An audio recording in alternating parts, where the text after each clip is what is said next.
السلام علیکم ورحمۃ اللہ وبرکاتہ۔ لیکن بڑے افسوس کی بات ہے ہمارے معاشرے میں چند افراد ایسے ہیں جو امت کو اللہ سے نہیں جوڑتے ہیں، امت کو وہ توڑنا چاہتے ہیں۔ اسی لیے آپ دیکھتے ہیں کہ جیسے رمضان کا مہینہ آیا فوراً لڑائیاں شروع ہو گئی، تراویح 8 رکعت یا 20 رکعت، 20 رکعت بدعتی، 8 رکعت بدعتی۔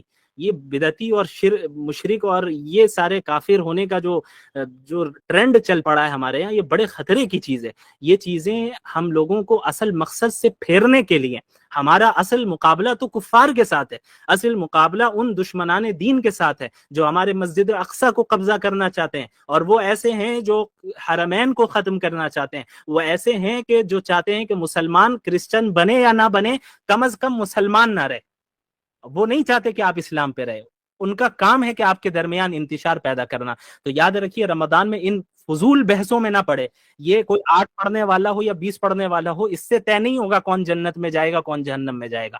جنت اور جہنم کا مدار صحیح عقیدے اور اعمال صالحہ پر ہے، صحیح عقائد اور اعمال صالحہ پہ۔ باقی جو سب ایشوز ہوتے ہیں، اسلام کے جو فروعی مسائل ہوتے ہیں، سب ایشوز ہوتے ہیں، اس میں علماء کے درمیان اختلاف ہوتے ہیں، اس میں اختلاف کی گنجائش رکھنی چاہیے۔ اس کا سب سے اچھا حل یہ ہے کہ اگر آپ 8 ایسے اسکول آف تھاٹ سے تعلق رکھتے ہیں جس میں تراویح کی نماز 8 ہی رکعت ہے اور تراویح تہجد ایک ہی کو مانتے ہیں، ٹھیک ہے، آپ اس پہ عمل کریں۔ اگر آپ اس پہ عمل کر رہے ہیں تو کوئی کافر اور مشرک نہیں ہو جائے گا، یہ آپ کے طریقہ استدلال ہے، آپ کے پاس اپنی کوئی دلیل ہوگی۔ لیکن جو 20 پڑھ رہے ہیں ان کو آپ پریشان کرنے لگ جائیں تو یہ طریقہ غلط ہے۔ اسی طرح اگر آپ کوئی ایسے اسکول آف تھاٹ سے تعلق رکھتے ہیں جس کے نزدیک 20 رکعت پڑھنا تراویح یہ مشروع ہے، یہ مسنون طریقہ ہے، اور پھر تہجد کی نماز الگ ہے، تو ٹھیک ہے، آپ اس پہ عمل کریں۔ آپ کے پاس یقیناً آپ کی اپنی دلیل ہے، اور کتاب و سنت سے اور سلف صالحین سے ہی آپ کی دلیل ہے، آپ اس پہ عمل کریں۔ لیکن جو 8 کا قائل ہے اب انہیں مشرک اور بدعتی قرار دینے لگ جائیں تو پھر یہ طریقہ بھی صحیح نہیں ہے، چونکہ یہ مسئلہ بھی کیا ہے،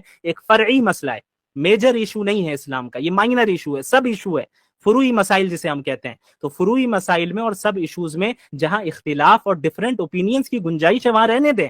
آپ یہ لڑائیوں میں اگر الجھیں گے تو آپ اپنے رمضان کو برباد کر کے رکھ دیں گے، وقت ہاتھ سے نکل جائے گا۔ کئی سلف صالحین نے اس کی وضاحت کی ہے کہ اگر کسی مردے کو ابھی زندہ کر دیا جائے، سلف صالحین کا قول ہے، حدیث نہیں ہے، یہ یاد رکھیے گا، سلف صالحین میں سے کسی عالم دین کا قول ہے، ان کا نام اس وقت میرے ذہن میں نہیں آ رہا ہے، بڑے مشہور عالم ہے، جنہوں نے کہا کہ اگر کسی مردے کو زندہ کر دیا جائے اور اس سے پوچھا جائے کہ تمہاری تمنا کیا ہے، تو وہ رمضان کے ایک دن کی تمنا کرے گا۔ اللہ اکبر!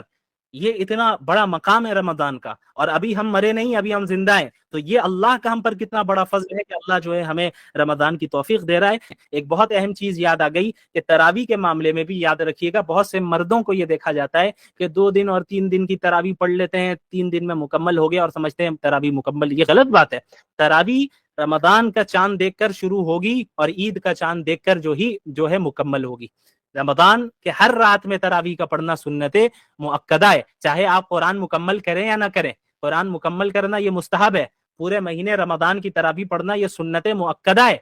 لہٰذا 2 دن 3 دن کی تراویح پڑھ کے سمجھتے ہیں کہ بھائی ہم نے جو ہے ماشاءاللہ تراویح مکمل کر لی اور پڑھنے کی ضرورت نہیں، یہ غلط نظریہ ہے، غلط تصور ہے، اور یہ ایسا نظریہ ہے جو عبادتوں سے بھاگتا ہے۔ اپنے مسجدوں میں ائمہ اور حفاظ کو بھی پریشان نہ کریں، امام صاحب جلدی کی، امام صاحب 5 منٹ تاخیر کیوں ہو گئی، امام صاحب آپ بہت سلو پڑھ رہے ہیں، یہ ساری چیزیں غلط ہیں۔ رمضان کا مہینہ عبادتوں کا مہینہ ہے۔ اللہ کے نبی صلی اللہ علیہ وسلم نے جو 3 دن تراویح جماعت کے ساتھ پڑھائی تھی اپنی زندگی میں، صحابہ فرماتے ہیں کہ ان دنوں ہمیں یہ اندیشہ ہونے لگا کہ کہیں سحری کا وقت نہ نکل جائے۔ معلوم ہو رہا ہے کہ پوری رات اللہ کے نبی صلی اللہ علیہ وسلم عبادتوں میں رہتے، صحابہ بھی عبادتوں میں رہتے، تو ہم کیوں عبادتوں سے بھاگ رہے ہیں؟